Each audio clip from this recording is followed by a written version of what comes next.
오피스텔 투자를 고민하시는 분들이 가장 궁금해하시는 내용이 바로 세금인데요. 오늘은 오피스텔 관련 세금을 취득, 보유, 양도 각 단계별로 정리해 드리도록 하겠습니다. 먼저 취득 단계입니다. 오피스텔은 다른 부동산 보유 여부와 상관없이 주거용이냐 업무용이냐 사용 목적에 상관없이 4.6%의 취득세를 적용받습니다. 오피스텔 취득세를 감면받을 수 있는 방법은 딱 한 가지 있는데 신규 오피스텔을 분양받으면서 주택임대사업자 등록하는 경우입니다. 다만 모든 오피스텔이 해당되는 건 아니고 일정 요건을 충족해야 합니다. 그리고 가끔 오해하시는 내용이 하나 있는데 오피스텔도 생애 최초 취득세 감면을 받을 수 있다고 생각하시는 겁니다. 결론부터 말씀드리면 오피스텔은 해당되지 않습니다. 생애 최초 취득세 감면을 받으려면 건축물 대장상 반드시 주택으로 표기되어 있어야 합니다. 이걸 헷갈려 하시는 이유는 오피스텔도 주거용으로 사용한다면 생애 최초 대출 신청이 가능하기 때문인데 생애 최초 대출 신청과 생애 최초 취득세 감면은 다른 얘기입니다. 명확하게 말씀드립니다. 오피스텔이 취득세 감면을 받을 수 있는 경우는 일정 요건을 갖춘 오피스텔을 신규 분양받으면서 주택임대사업자 등록하는 경우 딱 한 가지입니다. 그리고 참고로 이것도 한시적으로 시행되고 있는 거라 추후 변경될 수 있다는 점도 기억하시고요. 보유 단계에서는 재산세와 종합부동산세가 부과될 수 있는데 오피스텔을 업무용으로 사용하고 있다면 종부세 대상은 아니고 재산세 역시 업무용으로 부과됩니다. 주거용으로 사용하고 있다면 종부세 대상이 될 수 있고 재산세도 주거용으로 부과되는데요. 다만 재산세는 주거용으로 사용한다고 해서 자동으로 전환되는 건 아니어서 반드시 전환 신청을 하셔야 합니다. 참고로 업무용 재산세가 100이라면 주거용 재산세는 60 정도입니다. 다음은 양도 단계입니다. 먼저 업무용으로 사용하고 있다면 양도세는 중과되지 않고 일반 세율을 적용받습니다. 주거용으로 사용하는 경우 양도소득세 산정 시 주택으로 계산되는데 기존 주택을 양도 시 오피스텔 때문에 1가구 1주택 비과세를 받을 수 없거나 양도세 중과에 해당될 수 있으니 주의가 필요합니다. 오피스텔이 양도세 계산 시 주택으로 산정된 실제 사례를 설명드리면 공실인 오피스텔이 주거용으로 사용하기 적합하다는 이유로 양도소득세 산정 시 주택수에 포함된 경우도 있고 실제 사무실로 사용하고 있지만 사업자 등록 없이 사용하거나 세대 안에 간이 침대가 있다는 이유로 주택으로 판단한 경우도 있습니다. 명확한 규정이 없어서 이런 일이 벌어지는 건데요. 기존 주택 양도 시 오피스텔이 주택수에 포함되지 않으려면 임대인은 사업자 등록 임차인에게 세금 계산서 발급, 부가세 신고까지 해야 하고 임차인은 사업자로 계약하고 실제 사무실 용도로 사용해야 합니다. 다음은 오피스텔 관련해서 잘못 알려진 상식 그리고 오해하고 계신 내용도 알려드리겠습니다. 오피스텔이 일정 요건을 충족한다면 주택수에서 제외되는 경우가 있는데 모든 세금에서 주택수 산정에서 제외되는 게 아니라는 걸 꼭 알고 계셔야 합니다.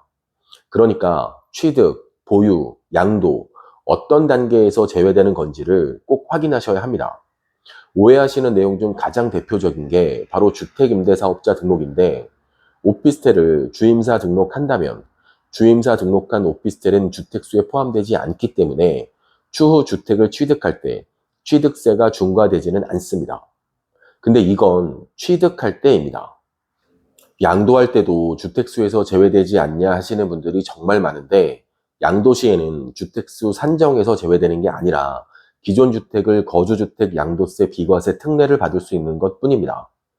1가구 1주택 양도세 비과세 특례와 거주주택 양도세 특례는 비슷해 보이지만 내용에 차이가 있습니다. 예를 들면 명칭에서도 나와 있듯이 2년 이상의 거주 요건을 채운 주택이어야 하고 양도 후에도 주임사 등록한 오피스텔은 임대 기간, 임대료 증액 제한 등 주임사 의무를 다하고 있어야 합니다. 그리고 잘 모르고 계신 내용도 하나 있는데 예를 들어 A가 거주주택 비과세 특례를 받은 주택이고 B가 주임사 등록된 주택이라 가정해 보겠습니다. A를 매매하고 B만 남은 상황에서 B주택의 주임사 기간이 끝나고 1가구 1주택 비과세 요건을 갖춘다면 B도 양도세 특례를 적용받을 수 있습니다. 다만 이 경우 B주택의 양도세가 감면되는 건 A주택을 양도한 시점, 그 이후 차익만 가능합니다. 많이 오해하고 계시는 내용도 설명드리겠습니다. 예를 들어 A씨는 현재 거주 중인 주택을 보유하고 있는 1주택자입니다. 보유하고 있는 주택은 평생 거주할 생각이라 양도 계획은 없습니다. 여유 자금이 있어서 오피스텔을 투자해 월세 수익을 얻으려고 하는데 주변에서 오피스텔이 주택수에 포함되니 2주택이 되면 어떡하냐고 극구 반대합니다. 자, 여기서 제가 한 가지 질문을 드려보겠습니다. A씨가 오피스텔 때문에 2주택이 되면 뭐가 달라지는 걸까요? 2주택이 되면 무슨 큰일이 나는 것처럼 말씀하시는 분들이 정말 많은데 오피스텔을 취득하고 보유하고 있을 때는 A씨의 상황이 달라지는 건 거의 없습니다. 양도할 때 문제가 될 수 있는 건데 그것도 양도 시점에서만입니다. 그러니까 양도 시점에 오피스텔을 먼저 매도하거나 일반 사업자 등록하는 등 주택수에서 제외할 방법도 얼마든지 있고요. 제가 오피스텔 구입 관련 상담을 진행할 때마다 빠지지 않고 나오는 얘기가 오피스텔이 주택수에 포함되면 어떡하냐는 질문인데 그때마다 제 답변은 오피스텔이 주택수에 포함되면 왜 문제가 되나요?입니다. 오피스텔은 취득, 보유, 양도 각 시점마다 그리고 어떻게 사용하고 있는지에 따라 주택이 되기도 하고 아니기도 해서 복잡하다고 생각하실 수 있습니다. 하지만 반대로 생각해 보면 내가 어떻게 활용하느냐에 따라 주택수에 포함도 안 되고 세금도 절감할 수 있는 부동산인 겁니다. 오피스텔 세금 때문에 너무 걱정하실 필요 없습니다. 저희 미소부동산은 오피스텔 컨설팅도 진행하고 있으니 오피스텔 투자를 어디서부터 시작해야 할지 궁금하신 분들은 편하게 연락 주셔도 됩니다. 궁금하신 점 댓글 남겨주시면 답변 드리겠습니다. 지금까지 미소부동산이었습니다. 감사합니다.